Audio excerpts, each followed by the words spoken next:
we're not going to have time to do it. But this passage in Luke 22 is about Satan and about Satan wanting to sift Peter. And Jesus tells him, he says, Satan wants to sift you like wheat, but I have done what? I've prayed for you. And so I want to kind of tie what Jesus said in there with back to Acts chapter 12 about prayer. And I want to talk about how we can go into the sifting of Satan and survive that, because Satan still sifts a lot. So I want to talk about that. It's just, I can't do that in one setting. I don't know if you heard about the pastor. He was out in public, and it's been a while back. And he was out there, and they were talking, and he cussed a little bit. And one of the little girls that went to his church heard him cuss. And when she did, she went back and told Mommy and Daddy. And Daddy was a deacon in this particular church. And Daddy Deacon went and told another deacon. And so word spread real quick about the pastor out in public cussing. I mean, what would you do if you heard that? Well, these people decided there's no way we can have that guy in our church. I mean, he's out there cussing, and a little girl heard him. So they decided they wanted to fire him. They wanted to get rid of him. So what would you do if you heard first? Who? So would you talk to him first and say, hey, what's the context though? Yeah. You would think that, but they wanted this old boy fired. His name, that pastor's name is Simon Peter. Did you like that? That was a good analogy. I thought so. And so Simon, like the old sailor that he was, cussed. But Jesus didn't fire him. Thank God. Jesus, he turned his life around. He was already turned around, but he turned him around. And he just didn't give up on him. You know, Jesus didn't give up on Peter, and he doesn't give up on us. So let's read about that in Luke 22. I'm going to look at it up here, starting in verse 31. Simon, Simon. And again, it's twice that he calls his name, so if he does that twice with your name, it's pretty important. Behold, Satan has demanded, he's demanded permission to sift you like wheat, but I prayed for you. And we remember with Sunday we were talking about the focus of prayer, and when you're focused in prayer, there'll be specificity in prayer, right? You're specifically praying. Well, here, that's demonstrated, the specificity in prayer. I pray for you here that your faith may not fail, and once you have turned again, strengthen your brothers. There's two requests. But he said to him, Lord, with you I am ready to go both to prison and to death. And he said, I say to you, Peter, the rooster will not crow today until you have denied 3 times that you know me. And he said to them, when I sent you out without money belt and bag and sandals, you didn't lack anything, did you? They said, no, nothing. For I tell you that this which is written must be fulfilled in me. And he was not more transgressors, for that which refers to me as its fulfillment. They said, Lord, look, here are 2 swords. And he said to them, it's enough. So kind of a little bit of context there. So they're gathered there in the upper room. It's just a matter of hours before. Is it hot in here or is it just me? Me? Okay. Hot flashes. It's a matter of hours before Jesus is arrested and crucified. And he predicted, Jesus did, again, a little bit of context here. He predicted that somebody would betray him. That led to an argument. Remember, the argument was, who's the greatest? And then Jesus turns to Simon Peter. Picking up in verse 31, he says this. Oh, never stay right there. Or did I? What do I have next?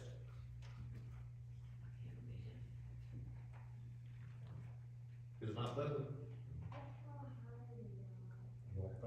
No, just go back. I think I read it all across supposed to. I did. Just go backwards again. Yeah, just stay right there. I read the whole thing. I wasn't supposed to do that. That's okay. So, real quick, let me point something out here. Side note, and this is one of the reasons I can't get all this done in 30, 40 minutes. I keep taking all these side notes, but I hate to leave something on the table. You know what I mean? Anyway, so note this. So at the last sentence there, he said to him, or they said, Lord, look, here are two swords. And he said to them, it's enough. And then in Matthew 26, 52, same incident, he said to him, put your sword back into its place, for all those who take up the sword shall perish by the sword. So when you read that, and you read this instance of Peter, again, Peter's always involved in something. Have you ever wondered, why is it that Satan chose Peter? Why did he go after a simple fisherman? Why is it that he's demanding, from Christ permission to go after Peter? Why was he so anxious to have access to Peter? You ever wonder that? I mean, why? And I think the reason is, I must have really goofed this up. Now go to the next one. I think I did. Go to that next slide. So I think this may be the reason, back in Matthew 16, of why I think Satan is wanting to come after Peter. He said, I say to you that you are Peter, which means rock, and his word is Petros, the little rock. And upon this rock, that is the Petra, the big rock, I will build my church, and all the powers of hell, he says, will not conquer it. I think that's one of the big reasons that Satan wanted to go after Peter, because Peter is the one that's fixing to start this church. That's a huge undertaking. And if you start a church, I think Satan knew that as he's about to begin this ministry, that's really going to go against Satan's kingdom. Does that make sense? So Satan has got his kingdom. Peter's coming out. Jesus said, I say you are Simon Peter. You are this rock, and upon this rock, I'm going to build my church. So Peter had a significant role to play in the building of the church. And I think that's a huge reason that Satan targeted him. Satan had just had a victory in Judas's life, and now I think he's looking for another victory in Peter's life. So he wants to come after him. But have you ever noticed, and I'm sure you have, that when God has given you a ministry to do, when God's given you a task to do, when he's given you something to further his kingdom, when he's given you something to build his kingdom, he's given you a job, he's given you a task, this Satan will always slip in and try to stop that. Have you noticed that happening? That God's giving you a responsibility, he's giving you a job, Satan's going to come in and say, you're no good, you're no good, you're no good, baby, you're no good. I forgot who sings that song, but you know what I'm talking about? He does that. And I think that's what he's attempting to do with Simon Peter. And the deal, now go backwards again, the deal with the swords here, I've heard many people use this verse and say, see, you should not have any weapons. You ever heard something like that? God said, put your sword back in its sheath, because those who live by the sword will die by what? The sword. So it's really an ignorant interpretation of saying there's supposed to be no weapons. Let me give you a 2026 interpretation of this right here. Living by the sword and dying by the sword. If you live a thug life, and if you take a weapon and you live by that lifestyle and you start harming people and killing people, that's how you're going to die. Does that make sense? So and it's just a sidebar note. So that verse and what he's telling Peter here when he sliced off the high priest's servant's ear has nothing to do with getting rid of your weapon. Nothing. It does have something to do with this is how you're going to live. That's how you're going to die. Right? A side note. Okay. Now let's move on to 54 because I got to get through these scriptures. All right. So go to right. All right. So they arrested him. Led him to the high priest's home, and Peter followed at a distance. And after they had kindled a fire, now this is Simon Peter. This is the one who was so brave that he wants to take his sword, and he does take his sword and go after the high priest's servant's ear. Remember that? Brave guy, right? Strong guy, courageous guy. Peter followed at a distance. He's not even walking with him, he's staying at a distance. They kindled a fire in the middle of the courtyard and had sat down together. Peter was sitting among them. And a servant girl, here's that little young girl that he cussed in front of. A servant girl, seeing him as he sat in the firelight and looking intently at him, said, "This man was with him too," talking about Jesus. But he denied that, saying, "Woman." Ladies, does that offend you if a man says woman? I don't like it. Listen, I don't like it. Aunt Ruth, Dee, Jeannie, do you like that? Woman? Y'all do that to your wife? Yes. I don't, I'm afraid to. Roger, you say that to your wife? Not really. Woman? He said, "I don't know him." A little later, another saw him and said, "You are one of them too." But Peter said, "Man, I am not." One more. About an hour had passed. Another man began to insist, now to bring things up, saying, "Certainly this man also was with him, for he's a Galilean too." But Peter said, "Man, I don't know what you're talking about." 3. Immediately, while he was still speaking, a rooster crowed. The Lord turned and looked at Peter. Can you imagine that? Where Jesus had said, 3 times you're going to deny me before the rooster crows. But surely I'm not going to do that. Can you imagine Jesus looking you in the eye after that had happened? I mean, I can't. Peter remembered the word of the Lord, how he had told him, "Before a rooster crows today, you will deny me 3 times." And it says he went out and he wept bitterly. I can't even imagine how that would have felt for that to happen to Peter. But anyway, I digress. So I want to talk about, give you some principles, some life principles on how to survive Satan's sifting. Because it's coming. And right now, you may be being sifted right now. Is anybody being sifted right now? Nobody? Bless your heart. Really? It's coming. Hang in there. If you're not now, it's coming. So just 4 principles on how to survive Satan's sifting. All right, here's verse. Number 1, Satan wants to bring your flaws to the surface. So he says, Petros, that's Peter, Simon, Satan is coming after you, and he's coming after you powerfully. And he's going to sift you. And that just means he's going to shake you to the core. He is going to agitate, which is what a sifter does, right? He's going to shake you and sift you to the core. Your faith, however, Jesus, I'm praying that your faith will not fail and that you will be restored. Listen, that's a promise. So Satan is wanting to bring all the flaws of Peter and the imperfections up to the surface. And that's what sifting is, right? You ever sifted flour? But most of you probably have, right? I mean, you sift it, and all the good stuff falls to the bottom, and all the bad stuff stays up top, right? Well, that's the way it's supposed to happen. You separate the good stuff from the bad stuff. And the sifter, it strains out the lumps from the fluffiness. It strains out the imperfections. And all you have at the top after that are the imperfections. And that's what Jesus is telling Peter that Satan wants to do to him. He wants to sift you. And so when you read that, when we read that, you got to understand that Satan's got a plan for your life, but God's also got a plan for your life. I mean, you know that, right? That's just basic Bible 101. And I've heard people say, not from here, of course, but I've heard people say, well, Satan don't ever bother me.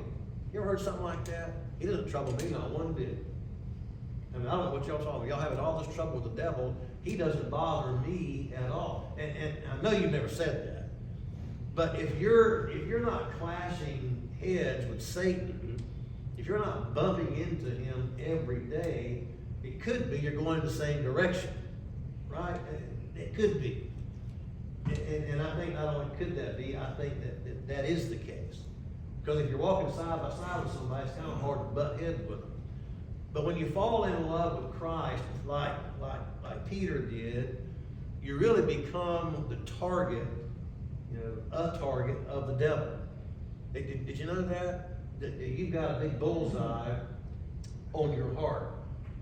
And Satan doesn't give up on you, especially once you become a follower of Christ. He simply changes his strategy. He changes his tactics. He changes the way that he's going to come after you. Because he wants you to fail, and he wants you to fail miserably. That's why he sifts you. That's why he sifts you, and he puts you through this whole process so your mistakes and your flaws and your weaknesses, they're all brought to the surface. And that's why he does that, because he don't want you to be used of God. But have you ever been through a sifting process? Anybody? Where Satan's sifting you? Sometimes you feel maybe confused about seemingly unanswered prayer or unanswered prayers, and the hardships that you have seem to be unending. It kind of ties in with the oppression that we talked about a month ago. Sometimes it feels that your heart is being ripped apart and your life is being shaken just unimaginably. And you think you're being defeated, and you get to the point in life where you wonder, where are you? Remember we talked about this back in chapter 12. Where are you, God? Or you wonder, can I still be used of God? That's kind of a biggie for a lot of Christians today. Well, I've done this, and this, or I haven't done these things, so God just can't use me anymore. You ever felt like that? I've done something so terrible that God he can't use me anymore, that he doesn't want to use me anymore. And Satan, again, this kind of ties in with the oppression that we talked about a month or so ago. But listen, Satan is strong, no doubt, but he's limited. He's limited by the Lord Jesus Christ. So Jesus had said, listen, Satan has asked me, he has demanded me to sift you. So this is very important. But think about that. Satan wants to come after Peter, and he wants to come after him pretty strong, but he has no authority, this is important, he has no authority to do anything unless what? God gives him permission. Now let that sink in for about a half a second. Satan can do nothing to you at all whatsoever unless God gives permission for Satan to do that. So think about that. Satan wants to sift Peter, but no authority to do that unless God says you can do it. Remember Job? Yeah, where did you come from? Satan. I'm from to and fro, I'm roaming about. Remember that? Which tells us what? That Satan is not omnipresent, by the way. He can't be at all places at all times. He can only be at one place at one time. Remember that? He says, well, what do you want? Hey, have you considered my servant Job? And I'm having to put stuff in my head. And Satan said, yeah, I want to go after him. Remember that? I want to go after him, God, and I'm going to show you he don't care nothing about you. I'm going to show you the only reason that he loves you is because you blessed him. Remember the story? I'm ad-libbing that. You remember the story of the series? You remember the Job thing? And God said what? He said, I'll tell you what. You can do it. You can do whatever you want. Except what? You can't kill him. So he gave him the authority. God gave Satan the authority. He gave him the permission to go after Job. He gave him the permission to go after Simon Peter. He gives him the permission to go after who else? Peter. Now, in my mind, that raises a question. Can you imagine what that question is? Am I on the chopping block? Am I on the chopping block? But I got another question. Why, finish the sentence, would God allow him to come after me? I'm his child. You ever thought about that? I'm the child of God. Why is it that he gives Satan permission to come after me? Have you ever thought about that? People ask that a lot. So why does he do that? I'm his child. He loves me. He died for me. He was tortured for me. But yet, he gives Satan the authority. He gives him permission to come after me as his child. What answers have you come up with? You must be doing something good or he wouldn't want to come after. I think adversity sometimes causes us to lean more on God. Mm-hmm. So maybe. Well, look at this. God allows Satan to sift believers, and that's just a metaphor for intense trials and shaking of your faith.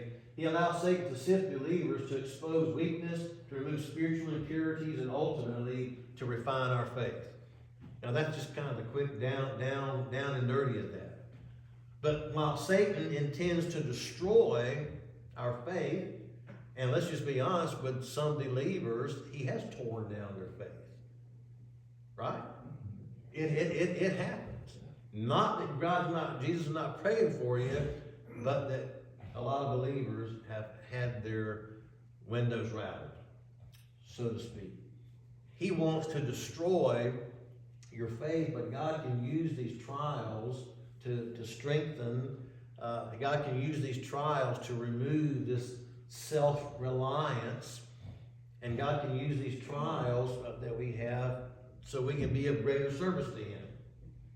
But I want to share some things with you, some key reasons, some key purposes for God to allow this sifting to occur. Because I needed some answers, and I didn't just get these. I needed some answers of why would you allow me as your child to go through this torment? Why? I mean, you were tormented for me. So I think we got some reasons here. One, is to purify my faith. So this process of sifting, we're talking about sifting. Why does this happen? This process of sifting, it really acts as a filter, and just like the sifter, your sieve, it separates the good from the bad.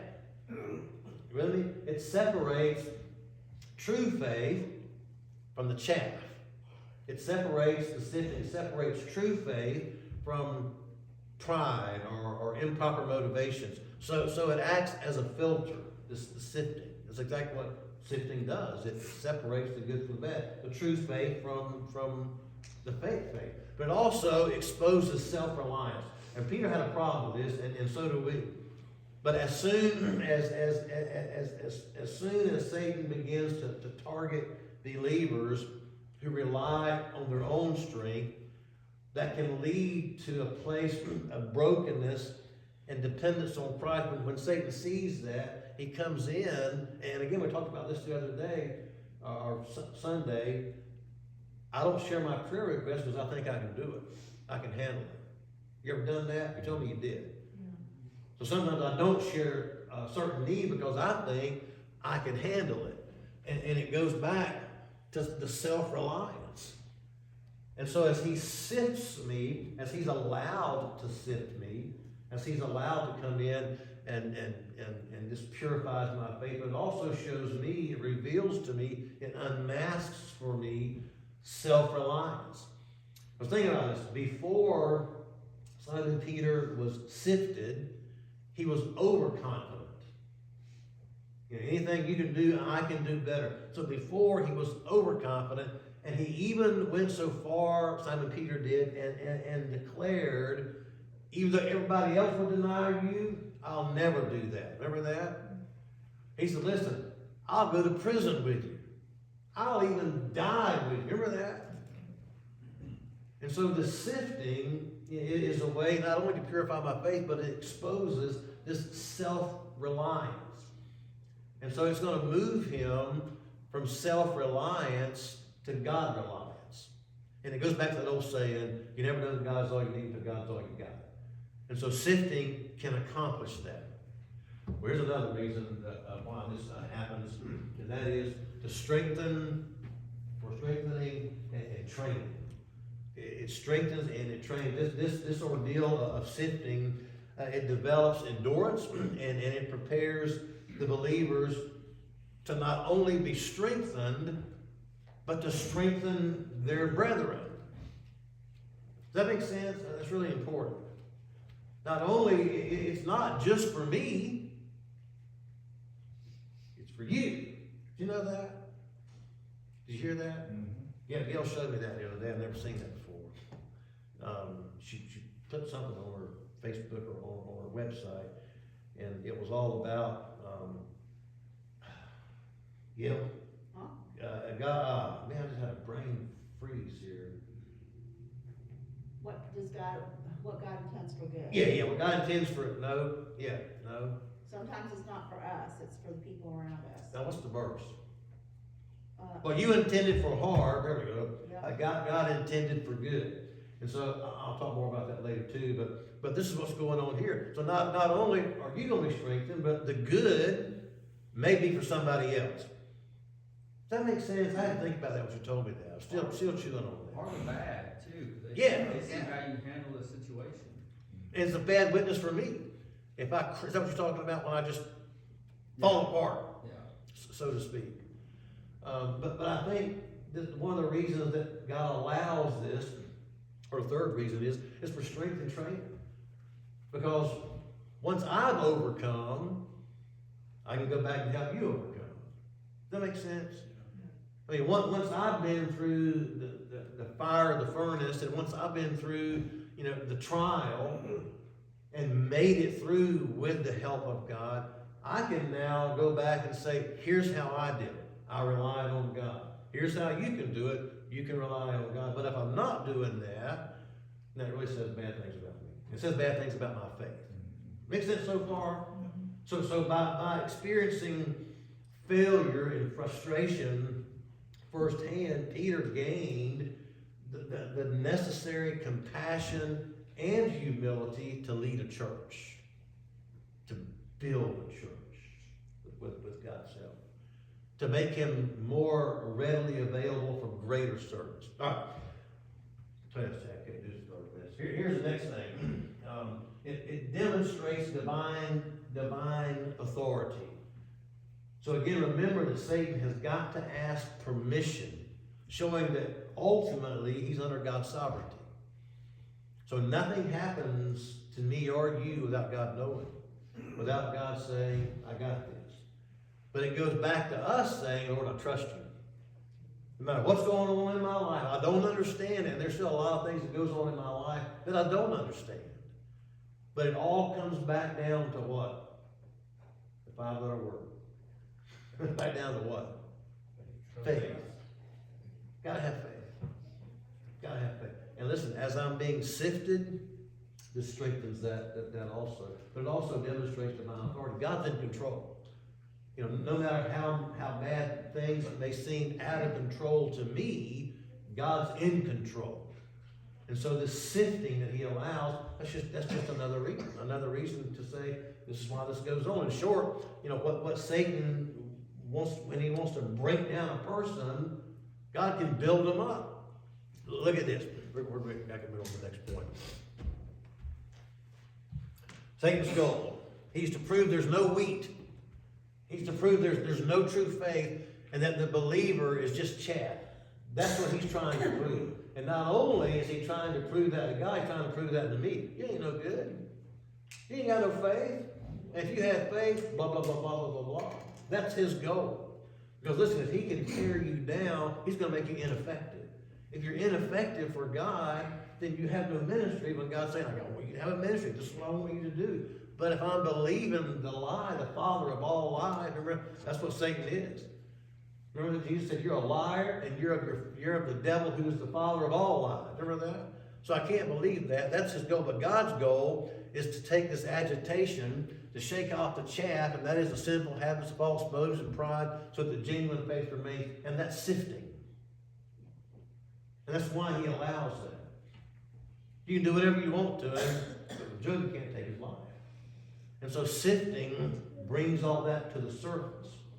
And it shows me that, when everything's up at the top, well, these are the habits I need to break. These are the motives I need to break. I need to get rid of this pride. When I start breaking down all of those things, what's left is the fluffiness of the flour that makes the good biscuits.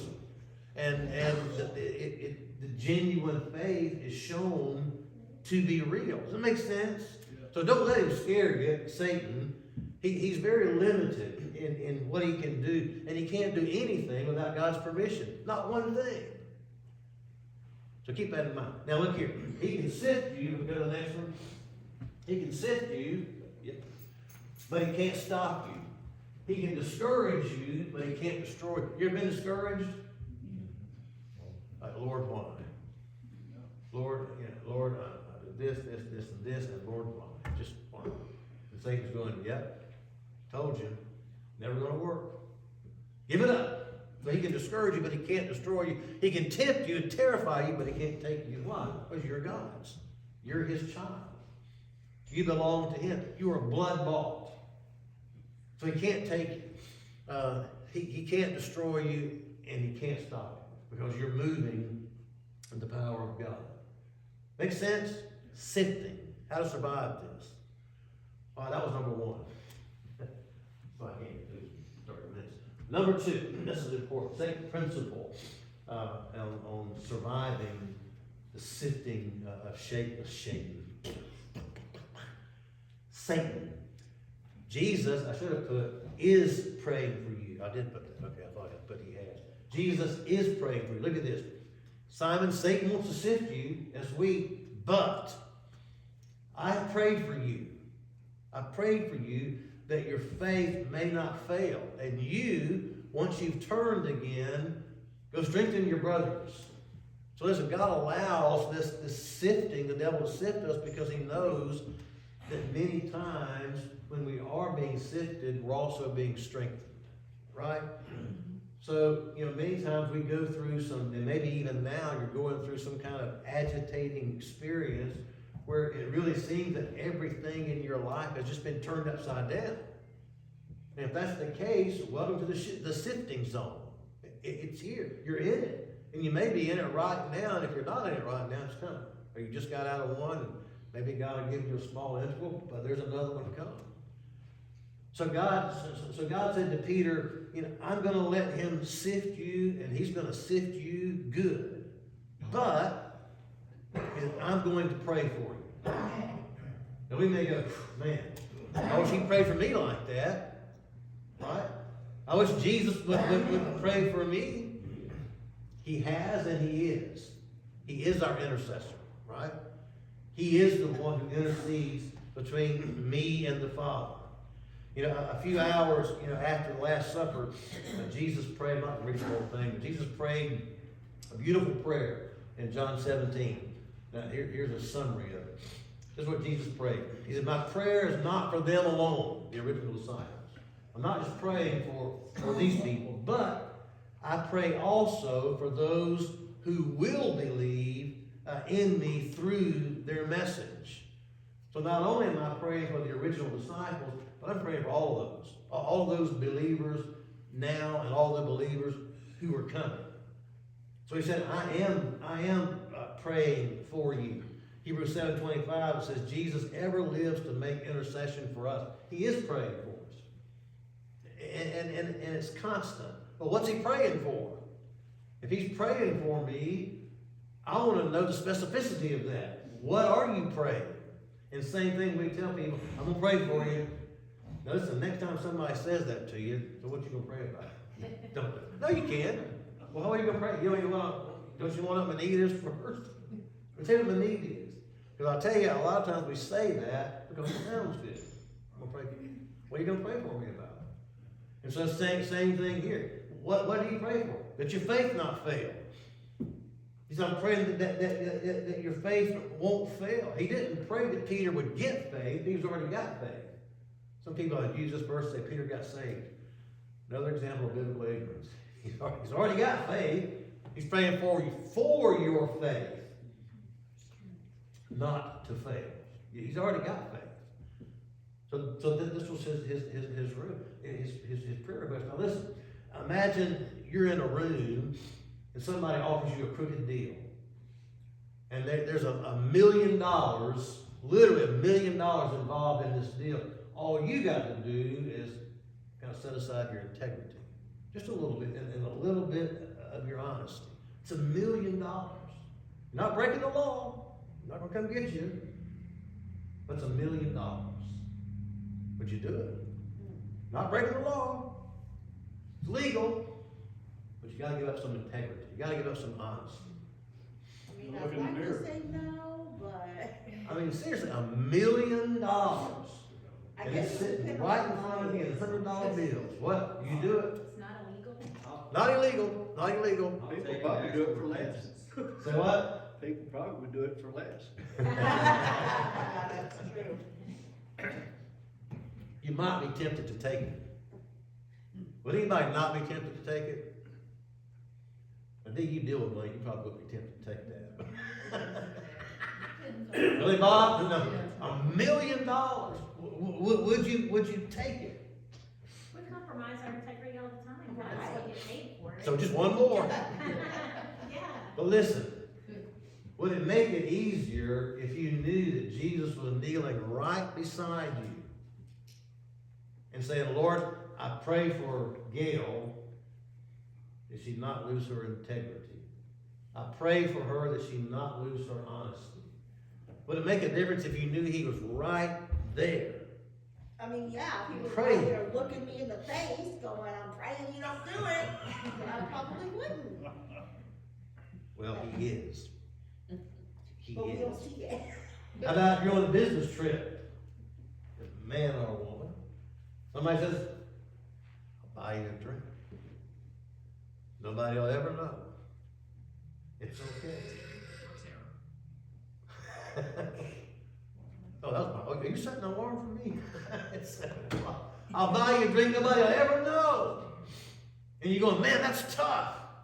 But if he was right there kneeling beside you, saying, Father, I pray that his faith may not fail, that would kind of make it easier. Or Lord, I'm struggling, I'm having a hard time with whatever, I'm struggling with this. Help me. I don't want to give in to the temptation. Think about this now. We all got struggles. I mean, Lord, I'm fighting, and we've all probably got something we're fighting against right now. I'm not asking you to confess your sin to me, but we've all got things that we're fighting against. And sometimes we just go, I just couldn't help myself. I mean, I have heard that. Have you ever said that? Yes. I just couldn't help myself. I just fell. But would it make it easier to know that Jesus was right beside you, saying, Lord, I pray for Gary that his faith not fail. I pray for Jay, for Mike, I pray for them that their faith may not fail. He is doing that. He is praying for you. Because here's how I know. The Bible says there's not one temptation that you and I face that what? He has already not what? Given you a way out. He is right there praying for you. And so we see this with Peter. Jesus is praying for you. Present tense. Future tense. He is praying for you. That no matter what you're facing, no matter what's going on for you, I'm praying that your faith may not fail. That's the first part of the request.